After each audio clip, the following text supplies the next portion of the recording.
my opinion, The Force Awakens was a generic summer blockbuster that released in December. The humor was bland. With the resistance, yeah. I am with the resistance. The characters were mostly one-dimensional, and some delivery was wonky. Help me with this, quick! Next, lots of people defend The Last Jedi by citing the themes, but you can stay true to the themes and still make a bad movie. People also say it's good because it subverts expectations, but subversion by itself isn't always a good thing. Finally, we arrive at Rise of Skywalker. I really don't like Palpatine's return revealed in the opening text of the movie. Instead, it could say that a phantom voice with a strong power level has emerged, and Kylo feels threatened by it. Then I would edit out this half-assed battle scene, make Kylo ship the opening shot of the movie, and extend this sequence to give it more of a horror vibe. He eventually makes it to Evil Man, and we get the reveal here that it's Palp. If you'd like to go in a different direction, new general guy discovers the transmissions from Palpatine. He decides that a Spec Ops team should be dispatched to his location so the First Order can make friends with him. Kylo goes along, but his objective is to kill Palpatine instead. Once they reach the island, Kylo kills off the members of the team one by one. It gets down to Ren and one other person who is afraid of him and just wants to go home. Kylo struggles with it, but ultimately kills him. Ren gets to Biggie P and ends up temporarily aligning with him anyway, making all the killing pointless, adding to his feelings of guilt. Next plot development in the real movie would be this. Spy. I was hoping we would get some tense scenes with fresh characters trying to figure out who the spy was, forming some uneasy alliances, and perhaps even killing the wrong person. Instead, Hux gets no-scoped. Following that, it becomes clear here that the overly spelled out sense of humor from The Force Awakens is back. It's on fire! Whole thing's on fire! All of it's on fire! The reveal of Mr. Lando was a strange moment in the theater. All I could hear was murmuring behind me as parents tried to frantically explain who he was to their kids. I don't have anything against the character or the actor, but I don't think he needed to be in the movie. Even though most of the humor in the film misses, I do like this moment. Ray!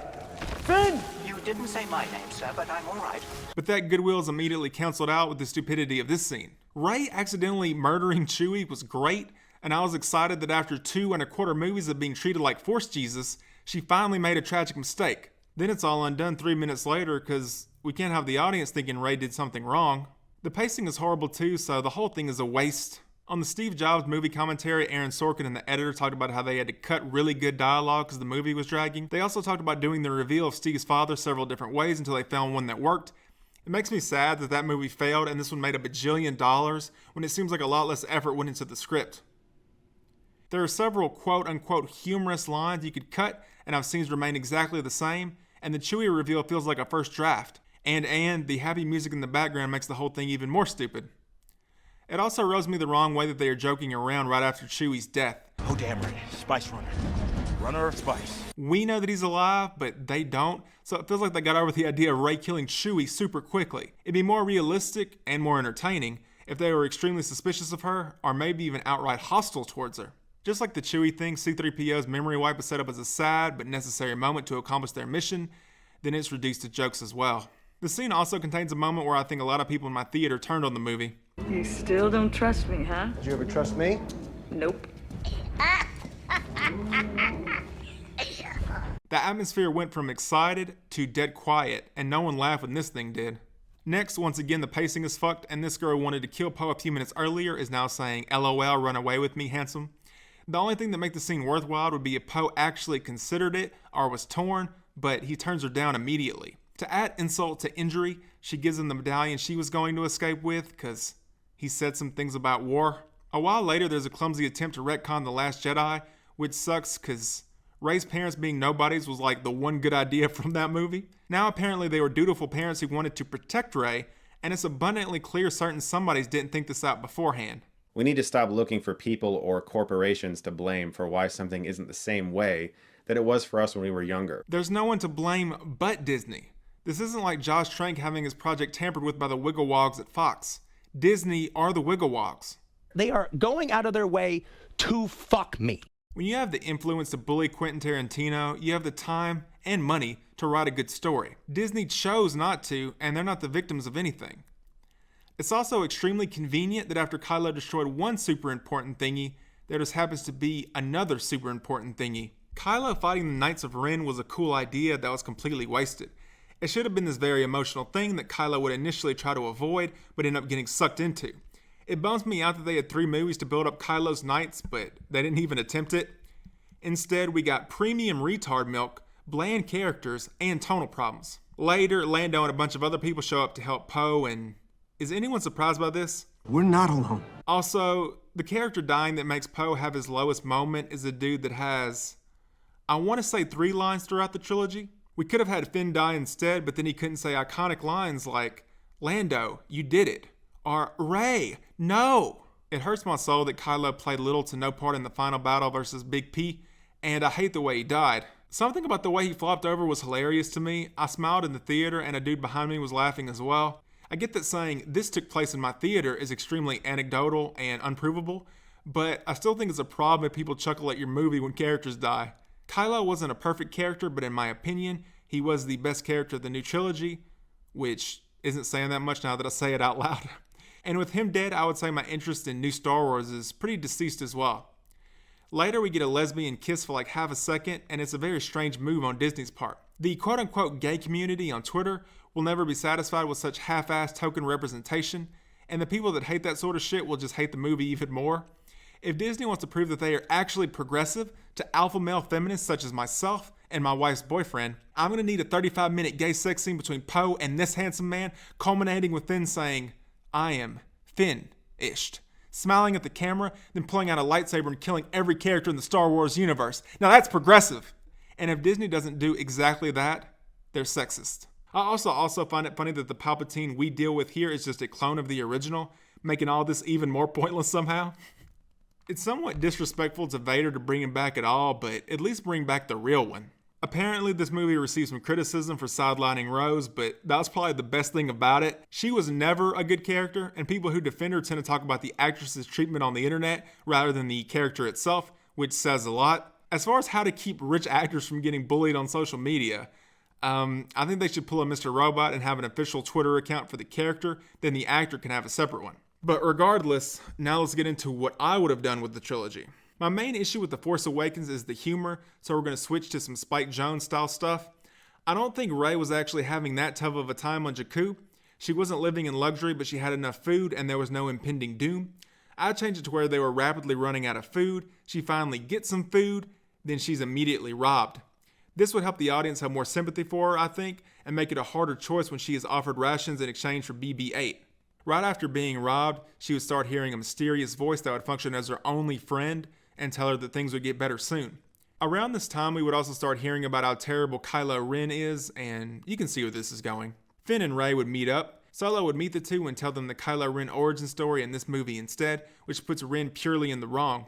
One major difference would be that Kylo does not kill any of the Jedi apprentices. He takes them all with him. In my version, there's only like 5, and they become the Knights of Ren. Han and Rey would become extremely close, with Rey viewing him as sort of a father figure. She would also attempt to use force powers at various times during the movie, but would always fail. The confrontation between Ben and his dad would take place. He would take his helmet off for the first time here. At that point, the audience could start to make the connection based off voice that Ren is the one Rey has been talking to this whole time. Kylo would lightsaber Han and seemingly instantly regret it, then lower his body respectfully to the ground instead of it falling. A short while later, the two of them fight with Kylo winning easily, then Rey makes the connection that her closest friend in the world is Kylo Ren and becomes enraged. The tide turns for a second because Ben is surprised at her saltiness, but ultimately Rey still loses due to her being untrained. Ren offers to teach her, she thinks about it, then Finn and Chewie show up in the ship, she leaves, end of movie. I know people defend Rey holding her own against Ren because he was injured, but it's still not a very good story beat. In the opening of my favorite movie, The Last Jedi, Poe is initiating a plan based off orders from Leia. Things seem to be going well. Then Poe acts like a reckless idiot and the mission is a wash. Leia lectures him about having patience, but Poe is extremely resistant to it. Finn is made aware of the situation, puts on a brave face, then casually saunters off to an escape pod. Leia catches him, they talk, then she tells him to go to the casino planet. We cut to the Knights of Ren. They have their gear on and they're being all badass, but then we follow them back to their ship. They take their gear off and just casually start talking. I'd like to give them names at this point. There'd be Petra and Daniel, who are in a relationship. Petra's very protective of him and went with him to Jedi training to keep him safe. Daniel is a hothead who doesn't really appreciate Petra. Dio is chaotic evil and just wants to do evil things due to being mistreated by his parents. Alec is in over his head and actually likes the rebellion, and he also has feelings for Petra. And then there's Makoto, who is an amoral tactician who doesn't care about the First Order or the rebellion. We'd replace the Holdo and extraneous casino planet scenes with scenes of getting to know them instead. One thing they discuss is being worried about Kylo, who is screaming in his sleep. Then we cut to Ben, who looks exhausted, and we get visions of his nightmares of killing Han throughout the movie. Rey talks to Kylo just like she already does, and the storyline with Luke is pretty much unchanged, except for no Down syndrome juice. Finn and Mr. Del Toro meet up. I know a lot of people hate the casino storyline. I don't hate it. I just think it's too long, and if you edit Rose out of the movie, it becomes tolerable. Leia blasts the ship that Finn is on, but doesn't die. We get the reveal from Kylo as to what really happened, and Rey goes off on Luke, telling him that the only decent teacher she had was Han, and leaves the island. Kylo tells her to turn to the dark side or whatever, and Rey basically tells him to drink bleach for what he did to Han. On the ship, Ren quite literally thinks fake thoughts to outsmart Snoke, then attempts to saber him. However, he's too powerful, and it doesn't work, so Rey and Ren tag team and eventually kill him that way. With Snoke gone, we get a glimpse into Ren's head, and he's clearly turning towards the light. After that, Kylo tells Rey that she's always known what happened to her parents. The news that her parents never gave a shit about her causes her to fly off the handle with anger for a second time. Ren tells her that they can make their own way. Rey pretends to agree, then slashes Kylo for what he did to his father. Maybe she gives a fiery speech. Ren appears to be dying. Rey regrets it and force heals him. Freak the fuck out, Kylo runs to an escape pod. Phasma, who is the lead general in my movie, gets there and asks what happened. She hesitates, then tells her Kylo switched to the light side and killed Snoke. Phasma doesn't trust her at all and has her confined. The final battle takes place and Finn charges like he already does, except this time no Rose, so he goes all the way and sacrifices himself, which I think is a pretty satisfying end to his character arc. Luke shows up. Rey is able to convince Phasma to send her out, with the reasoning that if anything goes wrong, she can just open fire on both of them. Luke trolls the shit out of Rey. Kylo arrives and clears the rocks. Luke and Ren have a conversation about everything that's happened between them. Movie ends with Ren wondering out loud if he can bring back someone from the dead with the Force. Oh shit, here we go again. The next film would open with Dat Boy Kylo fighting a shit ton of people. He starts to get overwhelmed, then Luke comes into the frame and helps him. They are searching for an ancient text that Luke thinks might contain a way to bring Han back to life, but he's skeptical. They battle their way to a cave-like location to get the text, and it's not there. Right as they realize that, the Knights of Ren drop in behind them. They get into a big fight. Luke and Kylo lose. They're about to be executed. The Knights, who have their gear off, start looking around at each other. Alec, the fairly innocent one, attempts to slash Dio, which leads to a huge fight and a fracturing of the group. It'd be Kylo, Alec, Luke, and Petra versus everyone else. They battle, and that's the opening. Ren working with the Rebellion and Rey working with the First Order will naturally lead to an air of paranoia, so the movie would play out like a psychological thriller. Rey and Lo would start the movie talking about how they love each other, etc., and that would turn to more and more mixed feelings over the course of the film.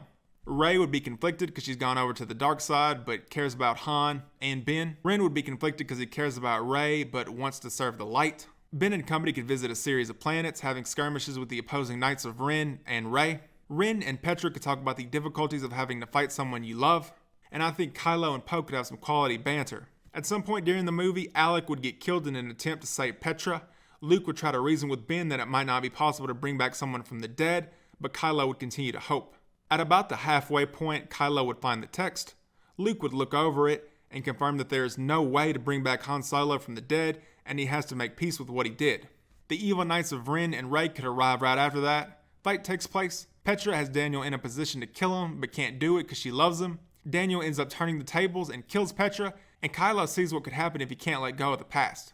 After lots of ominous conversations, the final battle happens, with the good guys winning the opening skirmish because Poe is cautious and plays it smart this time. But to ultimately win the battle, Kylo has to face Rey.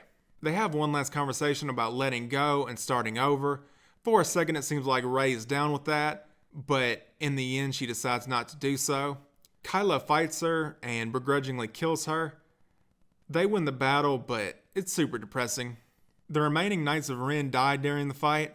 The end would be Kylo leaving in the middle of the night to go live the life of a wanderer. Luke would stop him and they would talk over everything. Skywalker ultimately convinces him to at least sleep on it. Kylo wakes up and they get news that there's something amiss on, let's say, Noveria. Luke and Lo get on a ship to investigate. Kylo tells Luke that he hasn't earned any forgiveness. Luke tells him that he has his whole life to earn forgiveness, but he has to quit whining. During the argument, Poe pops up in the background and asks if he can come on their adventure. Luke is annoyed with both of them, but tells him to get in, and the movie ends with the trio blasting off to a galaxy far, far away. Now that I've spent a few days playing an okay game and thinking about this more, I'm iffy on my rewritten Kylo and Rey Last Jedi fight. I think if Ren tried to trick Snoke and then Rey tricked him, it could come off as silly. So another rewrite could be the two of them fighting about light and darkness. Rey gets upset and accidentally mortally wounds him. Kinda like what they pretended she did to Chewie in Rise of Disappointment.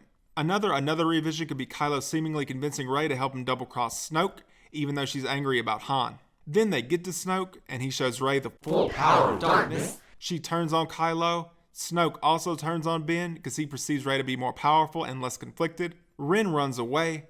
Rey chases him down. They fight. Ren is mortally wounded, and Rey regrets it, and heals him like I suggested originally. Then Snoke could be a major player in the third movie. I'm not 100% satisfied with any of these options, so if someone in the comments wants to throw out their own rewrite, that'd be cool. I was speaking with the head of my PR team, Fred Roberts, and came up with another idea. Perhaps the whole Luke-Kylo incident could be a misunderstanding instead of Luke trying to murder him. Luke encounters an enemy of some sort near the Jedi training headquarters, so he has his saber out. He goes to wake up Kylo, but hesitates, since he's not sure if he should take him along because it might be dangerous. Ben wakes up at the exact wrong time, and we have our supervillain origin story. It reminds me of when John Wayne Gacy had a situation with John McCoy, because John made him breakfast, but still had the kitchen knife in his hand when he woke him up. Conversely, Fred himself came up with the idea that maybe Luke would try to hide the existence of the dark side entirely from his students, and basically by trying to protect them, he would end up making them more vulnerable. I also think it would take a lot of persuasion from Ren to convince Luke to look for an ancient book on how to bring people back to life, but I believe Ben could pull it off.